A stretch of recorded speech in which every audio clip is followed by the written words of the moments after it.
So we will start with question and answers so that no one gets disappointed. Hmm?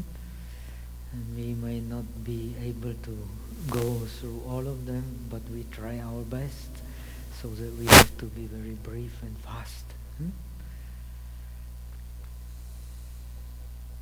So the first question,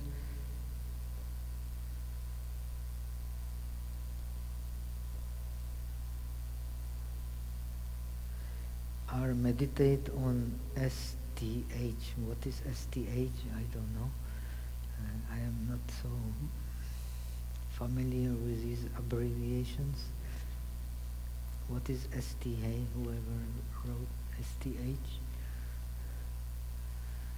It says meditate on STH the same as contemplate STH. People use the two exchangeably. Could you clarify the difference? If I know, I would.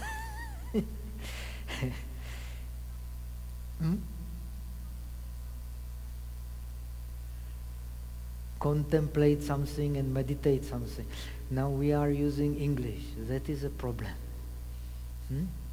So the big confusion, translation, however good it may be, it will never be the same as the original. Maybe in Chinese, the contemplation usually is translated as 思维, and the meditation would be translated as 禅, probably like that. So don't bother too much about the words. To contemplate usually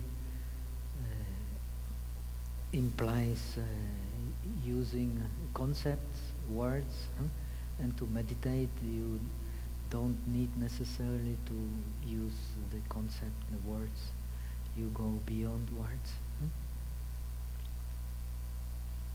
How do you suggest we read the Yogacara Bhumi Shastra? Since you are interested in Shamatha and Vipassana, therefore maybe best is to start with the Shravaka Bhumi, Shenwenti, and read the Shenwenti. Of course, the first part of the book explaining the 16 bhumis is the most important. So first study that.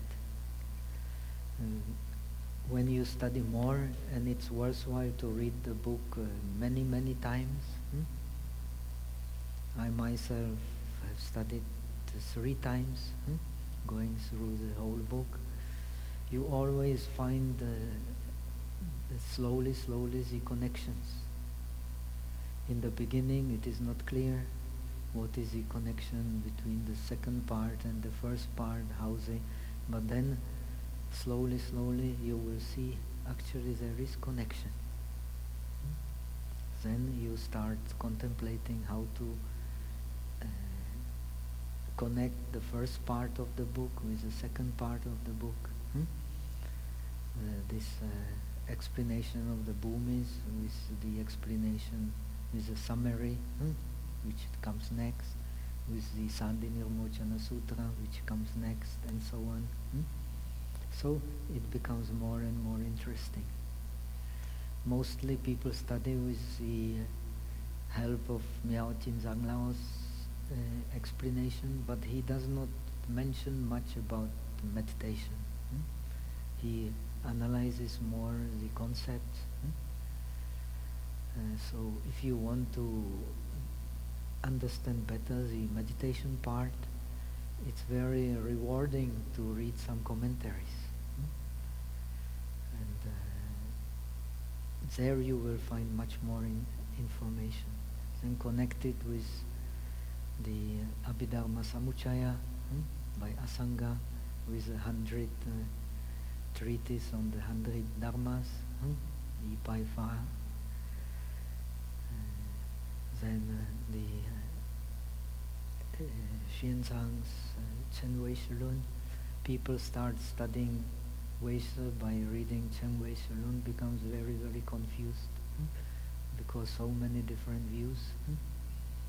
So we should start by Yiche Shetilun, then go to Chen Wei Shalun. And of course, then Shuji. Shuji has a lot of information, the Guiqi fashion, but it is a long study. Oh, I did not finish the other question here. Does it matter where we place our hands and finger during meditation? Important is you use the hands to support the straight attitude of your spine. So you have to use the wisdom how to do it. Suppose you have a deformation like myself, then you have to think where to place the hands to make the natural erected attitude clear. You don't need to follow blindly the instruction to put the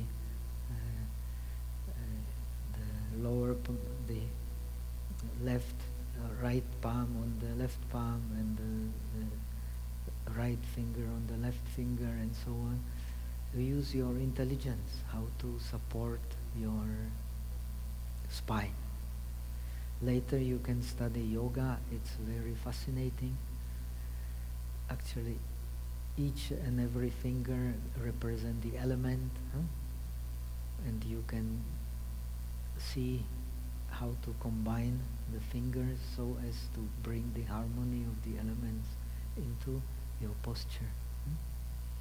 Then it becomes very deep and fascinating. But all this takes years and years to learn.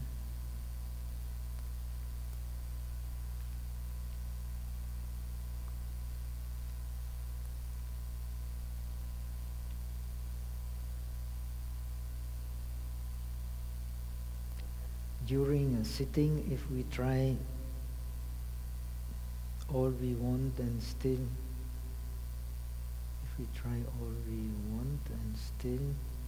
have perhaps slightly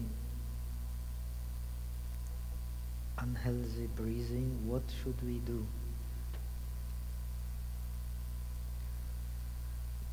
Nothing. Just observe it. Through awareness we get wisdom. If we want quickly to do something, it means our wisdom is deficient. When we observe, we get a clear picture. When we get the clear picture, the mind will tell us what to do. But when we don't have a clear picture and we want to force some posture or some state of mind, we are bound to face troubles.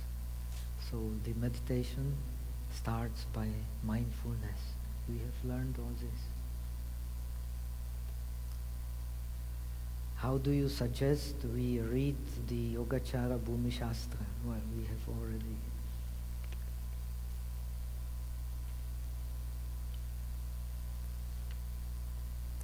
During sitting meditation, I can be distracted by noises such as traffic, loud air conditioners, or heating systems. I have started to use earplugs to lessen this distraction. Is this okay? Sure, it is okay. But please make sure you are learning to use the concentrated mind without grasping. So it is good sometimes to try to meditate and while ignoring these outer influences, so that you will understand this principle. When you become well acquainted with meditation, you can meditate in the middle of the market and you won't be disturbed. You can meditate in the underground station, you won't be disturbed. Why? Because you can concentrate and without grasping. This is the secret of meditation. This is the wonder of awareness. So when you understand this wonder of awareness, the meditation will become more and more clear.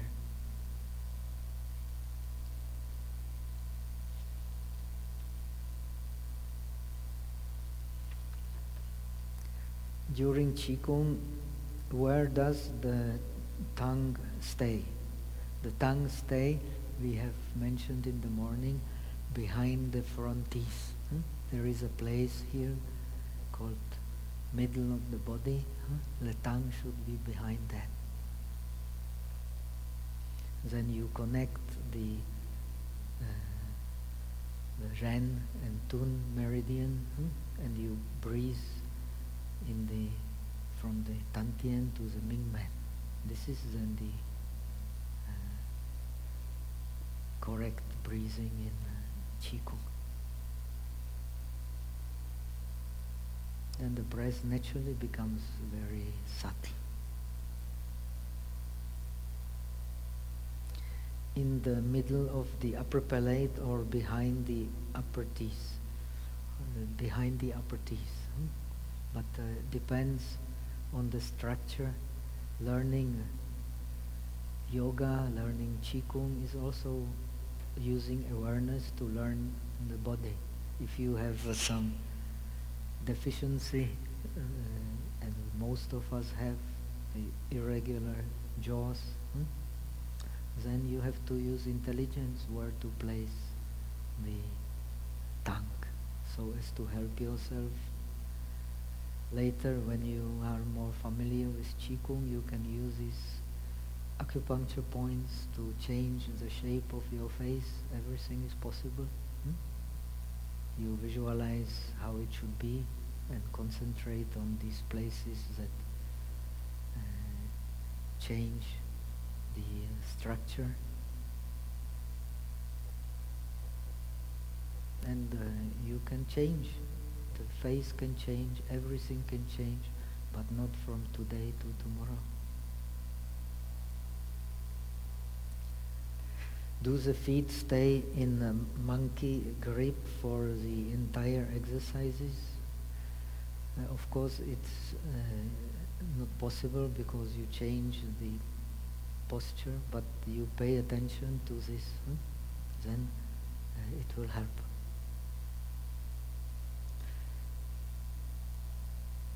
Okay.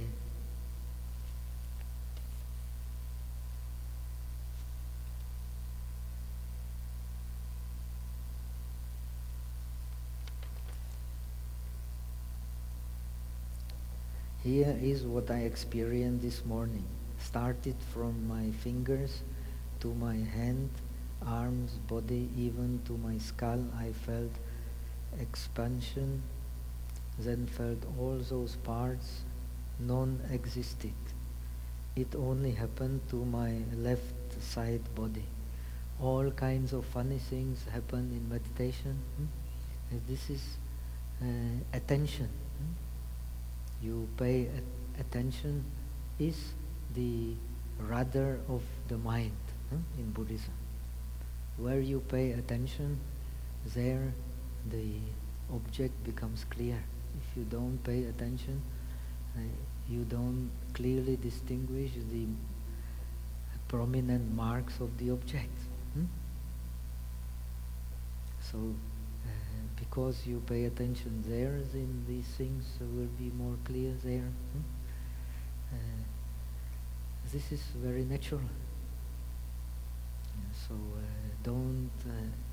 you are learning meditation to use your attention to benefit yourself, not to use your attention to harm yourself.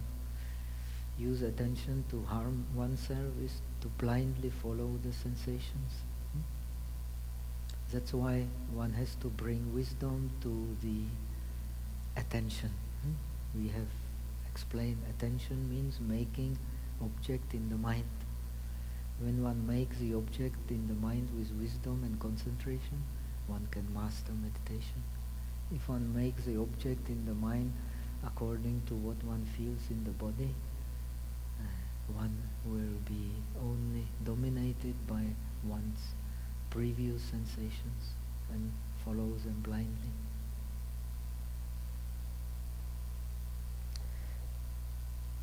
I experience wind blowing from my left side body to the neck, then from my left side skull. It all depends on the structure of the body. We all have a certain distortions in the body. When we understand them, it becomes easier to work efficiently with them. But we should not blindly follow these sensations. We should bring wisdom into them.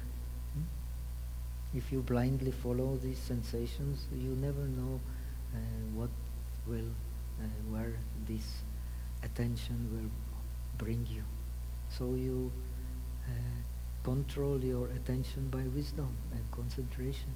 Then you can deal efficiently with all these experiences. This is very important.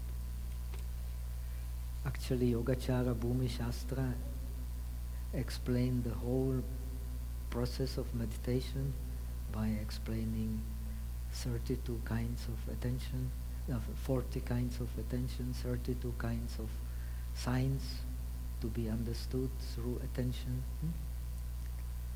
Using attention with wisdom is mastering the meditation. Then your mind will always stay in peace. This is the wonderful teaching of the Yogacara. All appears in the mind, all is contained in the mind. Our body is appropriated by the mind, and through the body we appropriate what we experience.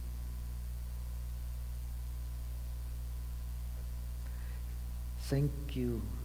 May you always have good health to continue what you do. Thank you, Om Tabo.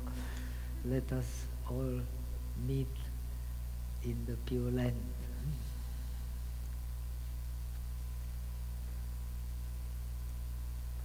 I have found that it helps me to count in a language that is not my primary language. It's just another way of exciting my thoughts. I shall stay with my breath. Thank you. Okay. Om Tabo.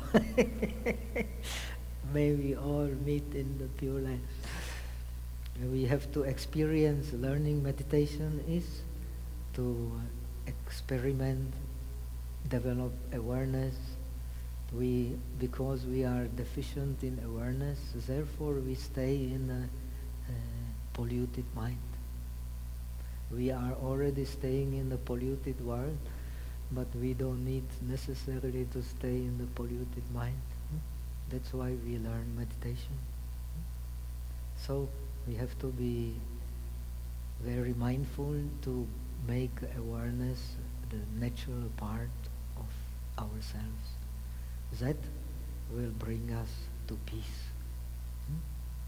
When we have inner peace, we can help others. If we don't have inner peace, it's very, very difficult to help others.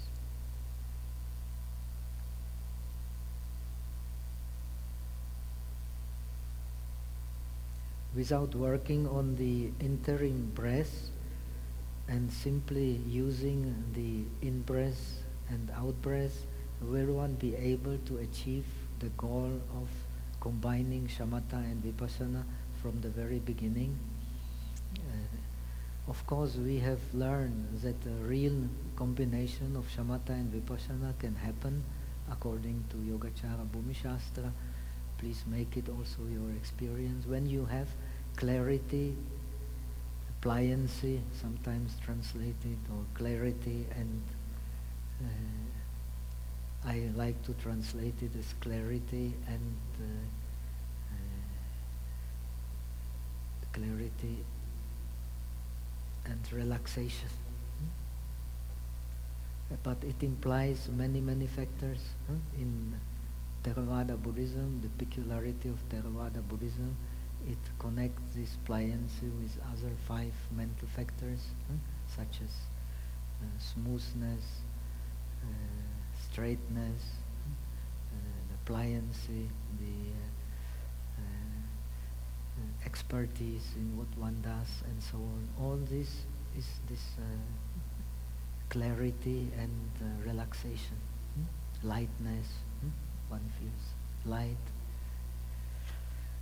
When this happens, conditioning happens, then naturally one will be able to detach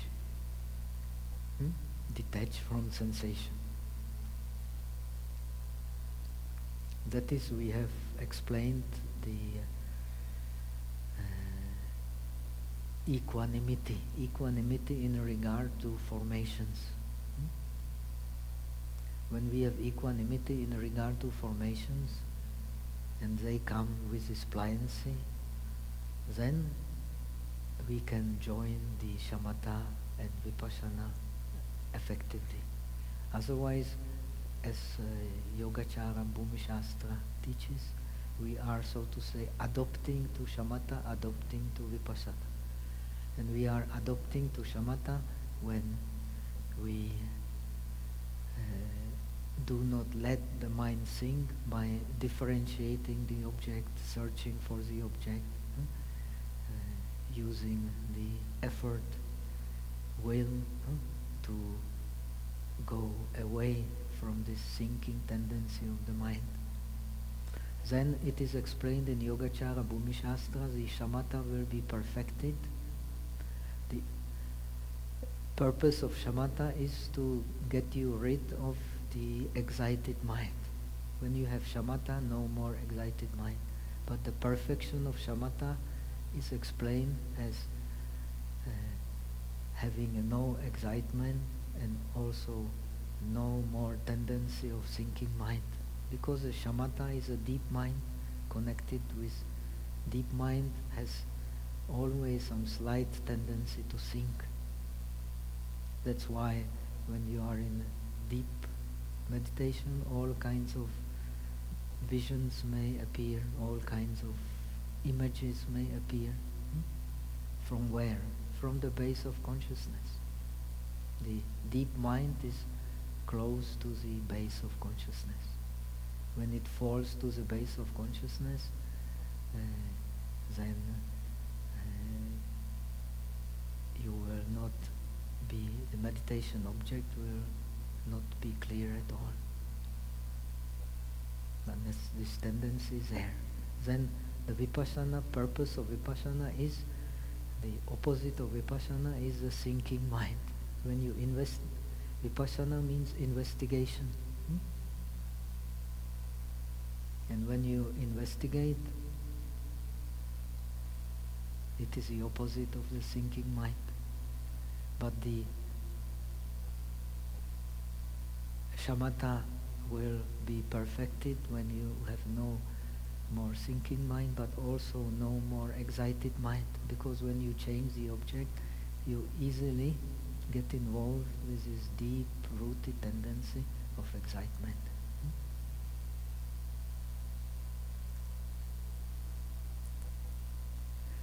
If the answer is yes, why does one need to work on 2 extra breaths?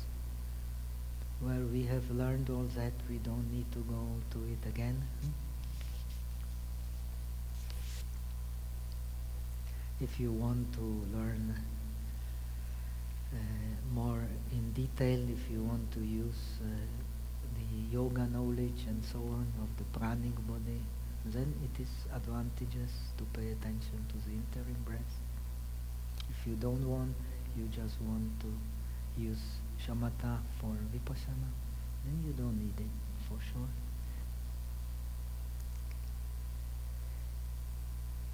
Is it okay to contact you in the future if questions arise from our practice? I have left my contact in the office. You can take it from the office.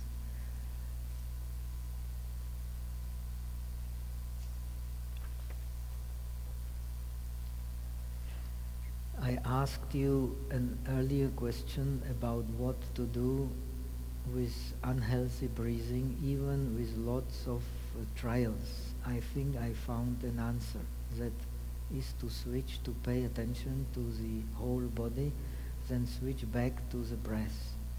Would you say this is a good way, if it works, for sure? Something related but a bit philosophical. In Northern school there is a saying that we don't want to get stuck at Anagami to Arahat stages. Actually Sotapanna to Arahat stages. If you get the Anagami, you are almost there. Would you comment on that from the perspective of practice? Actually, in Chinese tradition, very important, especially in the Zen tradition, the Daimon Sutra. The Daimon Sutra says if the Arahat thinks he is an Arahat, he is not an Arahat. If a Bodhisattva thinks he is a Bodhisattva, he is not a Bodhisattva. This is very helpful. We have to bring wisdom into our meditation. When you, an Anagami, it is precisely you cannot get stuck, because you are not an Anagami, you get stuck. This is very important to understand. So it is learning meditation is learning to make the mind flexible. In a way, I myself, I am trained in this Abhidharma tradition, and I am so grateful to have had this chance. But the weakness of this tradition is they want to fix everything. When you become a Sotapanna, you cannot become a Bodhisattva. When you are a Bodhisattva, you cannot become a Sotapanna. The Transcendental Sutra philosophy is precisely the answer to this tendency of fixing everything, make everything, it must be like this, not like that, this is right, this is wrong. This is not Buddhist at all. So we should study, even if we study the Southern Buddhism, it's very rewarding to read Nagarjuna, to study the verses of the middle way. We can open our mind. Then even the Southern Buddhism becomes very, very clear. Actually, Buddhism is one. Buddha never taught Southern Buddhism, Northern Buddhism. As Nagarjuna says, Buddha taught only one thing, and that is liberation, according to our ability to understand.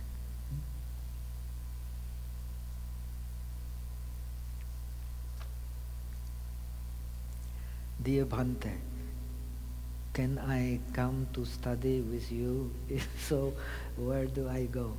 You have explained that I have had difficulty understanding in such a way.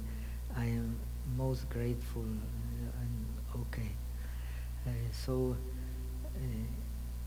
I have given in the office my contact, and there is also, I am a computer analphabet, but someone has prepared the website where should be, if I don't forget, there should be my itinerary where I'm teaching in Europe or in India, and now in America, and so it should be all there in the website.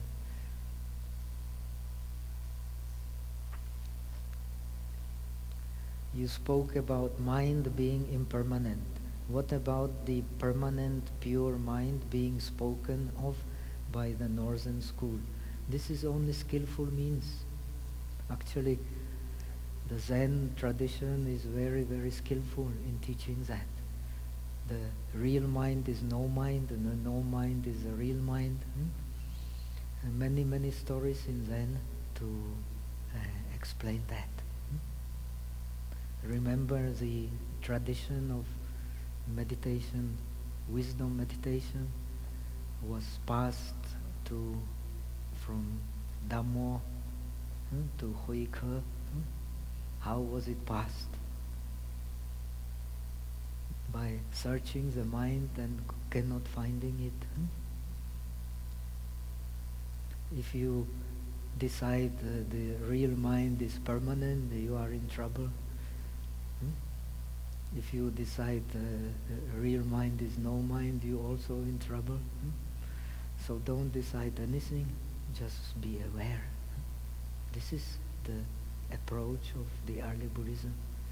In seeing, just see the seen. In hearing, just see the heard. In sensing, just see the sense. In thought, just see the thought.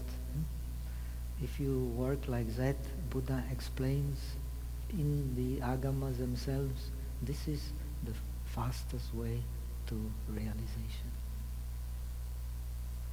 How do we reconcile these two? By wisdom and awareness.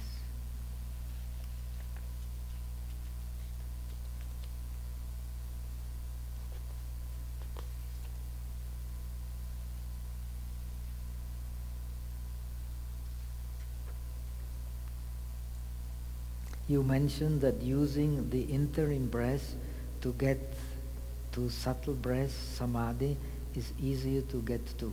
Should we use that as a goal first before jhana? This is again, we have to bring the wisdom, understanding into our meditation. Some work quite easy with this interim breath, some when it is a non-clear object and you use force. We have talked so much about the disadvantage of a forceful attention. Wherever you use forceful attention and not mindfulness, you only get frustration.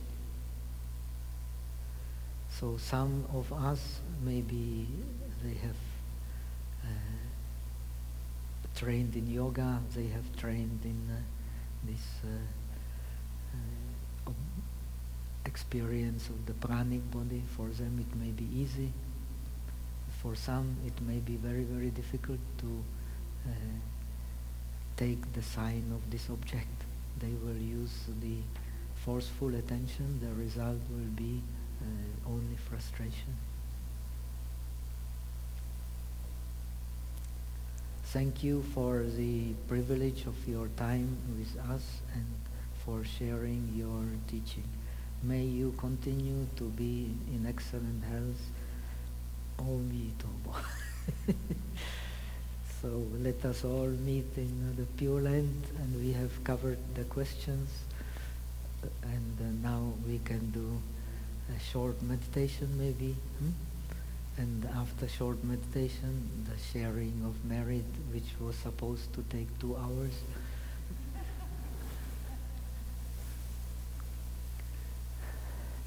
So we can do half an hour meditation now, then the sharing of merit.